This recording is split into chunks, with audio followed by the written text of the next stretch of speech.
आसिक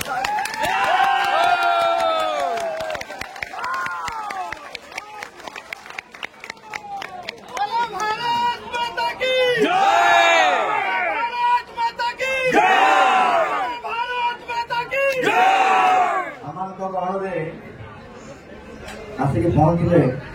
श्रीमती अपराजिता षडंगी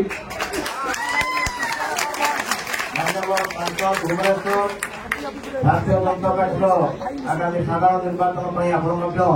सांसद प्रार्थी भुवनेश्वर अच्छा आपको अनुरोध करी आप दुई शब्द हम पाखे रखिए।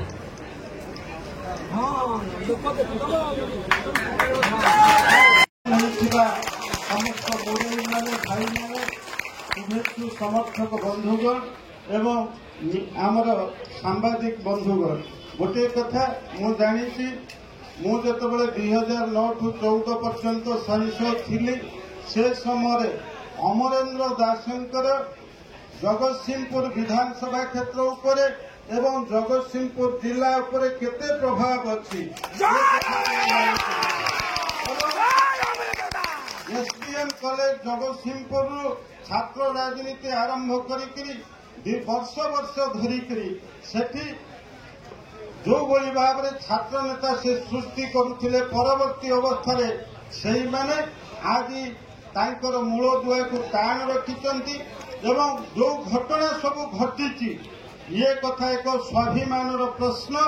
जगतसिंहपुर वासी एक स्वाभिमान प्रश्न ही छिड़ा एवं जहाँ घटना घटी विजु जनता दल प्रकृत में कौ भली भाव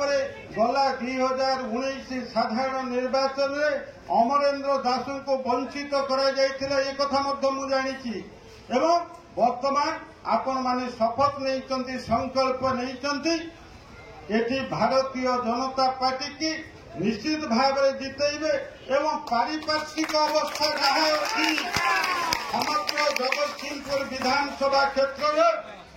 दल मत निर्विशेष दलीय चिंता को ऊर्ध्वे आज भारतीय जनता पार्टी की सक्रिय करने अमरेंद्र दास हाथ मुठा को टाण करने समस्त अंका भिड़ी बाहर एवं यही संकल्प नहीं आपण मैंने जो मैंने आज आसी आम भारतीय जनता पार्टी तरफ हार्दिक स्वागत आपण मान को जनाऊँ अभिनंदन जनाऊँ एवं आमर प्रिय राज्य सभापति मनमोहन सामल नेतृत्व में जो लक्ष्य रखा डबल इंजिन सरकार हम ये जगतसिंहपुर विधानसभा क्षेत्र तार योगदान निश्चित भाव में रखा आसंता साधारण निर्वाचन में समस्त को धन्यवाद जनाऊँ कृतज्ञता जनाऊँ आपण माने भारतीय जनता पार्टी परिवार को आपण माने सशक्त करिसेंती एवं आगामी निर्वाचन में निश्चित भाव